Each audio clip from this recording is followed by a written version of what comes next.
നമസ്കാരത്തിലേക്ക് പ്രവേശിക്കുന്ന തക്ബീറുൽ ഇഹ്റാമിന് ശേഷം അദ്ദേഹം ഇമാം എന്ത് ചെയ്യണം? എല്ലാവരും അദ്ദേഹത്തിന്റെ കൂടെ തന്നെ അദ്ദേഹം തക്ബീറിൽ പ്രവേശിച്ച ഉടനെ തന്നെ തക്ബീറിലേക്ക് വന്നിട്ടുണ്ടാവും. അങ്ങനെ വന്നു കഴിഞ്ഞാൽ ഇമാം സാവകാശം അല്ലാഹു അക്ബർ എന്ന് വീണ്ടും തക്ബീർ ചെയ്യില്ല. അങ്ങനെ ഒന്നാമത്തെ റക്അത്തിൽ അദ്ദേഹം സാവകാശം 7 തക്ബീറുകൾ ചൊല്ലണം. ഈ തക്ബീറുകൾക്കിടയിൽ എന്തെങ്കിലും ദിക്റുകളുണ്ടോ എന്ന് പലരും പറയാറും ചെയ്യാറൊക്കെ ഉണ്ട്. സത്യത്തിൽ നബി സല്ലല്ലാഹു അലൈഹി വസല്ലമയിൽ നിന്ന് റസൂലുള്ളാഹി ചെയ്തതായി ഒരു സഹിയായ ഹദീസിൽ നമ്മൾ കാണുന്നില്ല. അപ്പൊ റസൂലുള്ളാഹി ചെയ്യാത്തത് നമ്മൾ ചെയ്യാതിരുന്നാൽ മതി. ചില ആൾക്കാർക്ക് അതൊരു സോക്കടാണ്, എന്തെങ്കിലും ഒരു ദിക്ർ ചെല്ലണ്ടേ. അത് വഹി അവനിറങ്ങുമ്പോൾ ആജാതി വർത്താനം പറയല്. ഇത് അള്ളാന്റെ റസൂലിനാണ് ദീനിന്റെ വഹി ഇറങ്ങിയത്. റസൂലിന് പഠിപ്പിക്കാൻ കഴിയാതിരുന്ന കാര്യമാണോ, റസൂൽ പഠിപ്പിക്കാത്തതാണോ ചില ആൾക്കാർ പിന്നീട് ദീനാക്കി പഠിപ്പിക്കുന്നത്? അത് സത്യത്തിൽ സലഫിന്റെ മാതൃകയല്ല. സഹാബത്തിൽ നിന്ന് പ്രമാണബദ്ധമായി ഉള്ളതുപോലെ ചെയ്യുക എന്നുള്ളതാണ് സലഫികളുടെ മാതൃക.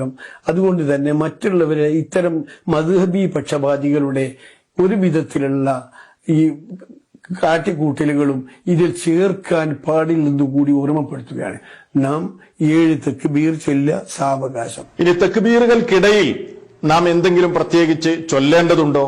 ആ വിഷയത്തിൽ നമ്മൾ മനസ്സിലാക്കേണ്ടത് മഹാനായ പ്രവാചകൻ സല്ലല്ലാഹു അലൈഹി വസല്ലമിൽ നിന്ന് പ്രത്യേകിച്ച് ഒന്നും ഉദ്ധരിക്കപ്പെട്ടിട്ടില്ല. എന്നാൽ ചില സ്വഹാബികളിൽ നിന്ന് വന്ന ചില റിപ്പോർട്ടുകളുടെ അടിസ്ഥാനത്തിൽ മഹാന്മാരായ ഉലമാക്കൾ പറയുന്നു, തക്ബീറുകൾക്ക് ഇടയിൽ നമുക്ക് അള്ളാഹുവിനെ സ്തുതിക്കാം, പ്രകീർത്തിക്കാം, നബി സല്ലല്ലാഹു അലൈഹി വസല്ലമക്ക് വേണ്ടി സ്വലാത്തു ചൊല്ലാം. അപ്പൊ റസൂലുള്ളാഹി ചെയ്യാത്തത് നമ്മൾ ചെയ്യാതിരുന്നാൽ മതി. ചില ആൾക്കാർക്ക് അതൊരു സോക്കടാണ്. അല്ലാഹുമ്മ സ്വല്ലി അലാ മുഹമ്മദ് എന്നോ തുടങ്ങിയ ദിക്റുകൾ നമുക്ക് ചൊല്ലുന്നതിന് വിരോധമില്ല എന്ന് മഹാന്മാരായ ഉലമാക്കൾ വളരെ കൃത്യമായി പഠിപ്പിച്ചിട്ടുണ്ട്. അപ്പോ തക്ബീർ ചൊല്ലുക, തക്ബീറത്തുൽ ഇഹ്റാം ചൊല്ലുക, എന്നിട്ട് പ്രാരംഭ പ്രാർത്ഥന ചൊല്ലുക, പിന്നീട് 7 തക്ബീറുകൾ ചൊല്ലുക, എന്നിട്ട് ഫാത്തിഹയിലേക്ക് പ്രവേശിക്കുക എന്ന ഒരു രീതിയാണ് നമ്മൾ സ്വീകരിക്കുന്നത്. അതാണ് ഹദീസുകളുടെ അടിസ്ഥാനത്തിൽ ഈ ഒരു രീതി തന്നെ. തക്ബീറിന്റെ എണ്ണത്തിൽ വ്യത്യാസമുണ്ടെങ്കിൽ പോലും ഇങ്ങനെയാണ് അതിന്റെ ക്രമം എന്ന് ആധുനിക പണ്ഡിതന്മാരായ ശൈഖ് ഇബ്നു ബാസിനെ പോലെ അതേപോലെ ശൈഖ് ഫൗസാനെ പോലെയുള്ള പണ്ഡിതന്മാർ അഭിപ്രായപ്പെട്ടത് നമുക്ക് കാണാൻ കഴിയും. ഈ തക്ബീറുകൾക്കിടയിൽ പ്രത്യേകമായി എന്തെങ്കിലും ഒരു ദിക്ർ നബി സല്ലല്ലാഹു അലൈഹി വസല്ലമ പഠിപ്പിച്ചിട്ടില്ല. ദിക്ർ ഇല്ല എന്ന് രേഖപ്പെടുത്തിയത് നമുക്ക് കാണാൻ കഴിയും. ഇമാം ഇബ്നുൽ ഖയ്യിം റഹിമഹുല്ലാ തന്റെ സാദുൽ മആദിൽ ഈ വിഷയം ഒന്നുകൂടി ഇങ്ങനെ വിശദീകരിക്കുന്നത് കാണാം.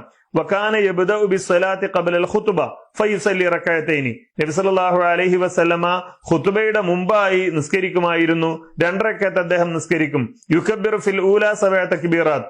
ഒന്നാമത്തേതിൽ 7 തക്ബീർ ചൊല്ലും. മുതവാലിയത്തൻ തുടർച്ചയായി ബി തക്ബീറത്തുൽ ഇഫ്തിതാഹ്. തുടക്കത്തിന്റെ ആ തക്ബീർ മുതൽ ഇങ്ങനെ തുടർച്ചയായി തക്ബീർ ചൊല്ലും. യസ്കുത്ത് ബൈന കുല്ലി തക്ബീറത്തൈൻ. ഓരോ തക്ബീറിന്റെയും ഇടയിൽ നബി സല്ലല്ലാഹു അലൈഹി വസല്ലം മൗനം പാലിക്കും. സക്ത യസീറ, കുറച്ചു നേരം അല്ലാഹുവിന്റെ റസൂലും ഉണ്ടാതിരിക്കും.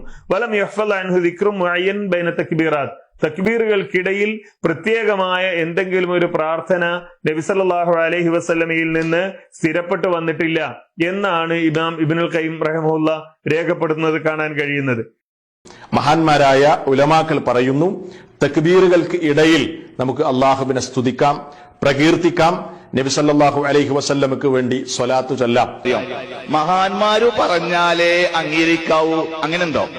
ഖുർആനിലും സുന്നത്തിലും ഒരു കാര്യം വ്യക്തമായി പറഞ്ഞാൽ പണ്ഡിതന്മാര് പറയണമെന്ന് ആരാ പഠിപ്പിച്ചെന്നത്? ഇവിടെ തറാവീസ്കാർ എത്ര റക്അത്താ നമ്മൾ നിസ്കരിക്കുന്നത്? മഹാന്മാര് ഷാഫി ഇമാം, ഹനഫി ഇമാം, ഹംബലി ഇമാം ഒക്കെ എത്രയാ പറഞ്ഞത്? 23 റക്അത്ത്. നമ്മളോ 11 റക്അത്ത്. അവിടത്തെ മഹാന്മാരെ ഒഴിവാക്കാം. കാരണം എന്താ? അള്ളാന്റെ റസൂലിന്റെ ഹദീസ് ഇങ്ങനെയാണ്.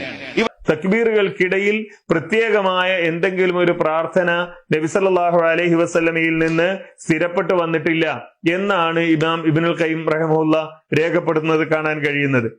മഹാന്മാര് പറഞ്ഞാലേ അംഗീകരിക്കാവൂ, അങ്ങനെയുണ്ടോ? ഖുർആനിലും സുന്നത്തിലും ഒരു കാര്യം വ്യക്തമായി പറഞ്ഞാൽ പണ്ഡിതന്മാര് പറയണമെന്ന് ആരാ പഠിപ്പിച്ചെന്നത്? ഇവിടെ തറാവീസ്കാർ എത്ര റക്അത്താ നമ്മൾ നിസ്കരിക്കുന്നത്? മഹാന്മാര് ഷാഫി ഇമാം, ഹനഫി ഇമാം, ഹംബലി ഇമാം ഒക്കെ എത്രയാ പറഞ്ഞത്? 23 റക്അത്ത്. നമ്മളോ 11 റക്അത്ത്. അവിടത്തെ മഹാന്മാരെ ഒഴിവാക്കാം. കാരണം എന്താ? അള്ളാന്റെ റസൂലിന്റെ ഹദീസ് ഇങ്ങനെയാണ്.